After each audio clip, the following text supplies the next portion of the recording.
இன்றைக்கி நம்ம வீட்டில் என்ன லஞ்ச் பண்ணணும்னு வாங்க பார்க்கலாம். செவ்வாய்க்கிழமை மாசப்பரப்பு, சாம்பார், எல்லா காய்கறிகளும் போட்ட சாம்பார். சாம்பாருக்கு காம்பினேஷனாக கேரட் பீன்ஸ் பொரியல்,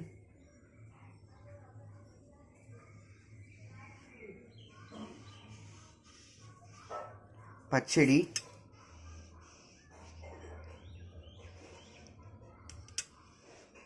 உருளைக்கிழங்கு பொரியல்,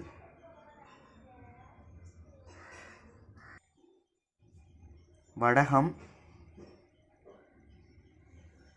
பசுந்தயிர்,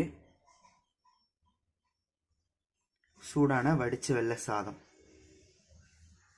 இதுதான் இன்னைக்கு நம்ம வீட்டோட லஞ்ச் மெனு.